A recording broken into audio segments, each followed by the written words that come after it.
Une méditation tirée du livre Maranatha, Le Seigneur vient d'Ellen White. 16 septembre. Les 7 dernières plaies commencent à tomber. Et j'entendis une voix forte qui venait du temple et qui disait aux 7 anges, « Allez et versez sur la terre les 7 coupes de la colère de Dieu. » Apocalypse 16, verset 1. Dès que Christ n'intercédera plus dans le sanctuaire, le vin de la colère de Dieu dont sont menacés les adorateurs de la bête et de son image et ceux qui reçoivent sa marque, Apocalypse 14, 9 et 10, leur sera versé.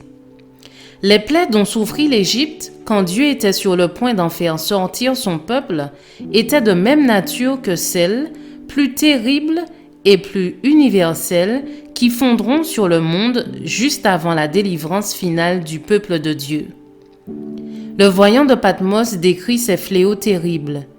Un ulcère malin et douloureux frappera les hommes qui avaient la marque de la bête et qui adoraient son image. Et la mer devint du sang comme celui de mort, et tout être vivant mourut, tous ceux qui étaient dans la mer. Les fleuves et les sources d'eau devinrent du sang.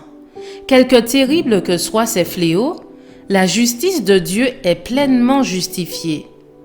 L'ange de Dieu fait cette proclamation. « Tu es juste, Seigneur, parce que tu as exercé ce jugement.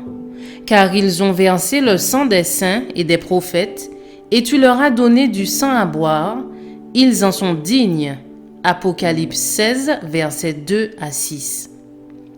En condamnant à mort le peuple de Dieu, ils se sont rendus coupables de son sang aussi réellement que s'ils l'avaient versé par leurs mains.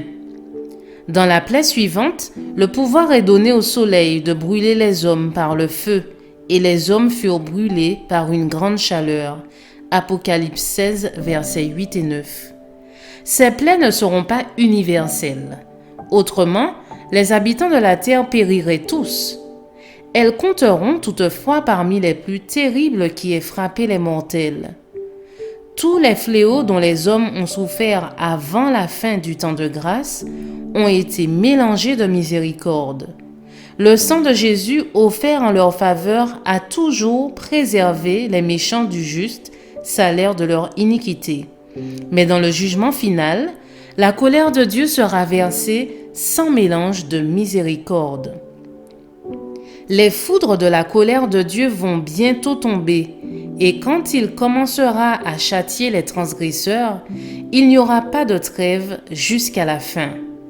La tempête de la colère de Dieu se rassemble, et ceux-là seuls qui sont sanctifiés par la vérité se tiendront debout dans l'amour de Dieu. Ils seront cachés avec Christ en Dieu jusqu'à ce que la désolation soit passée.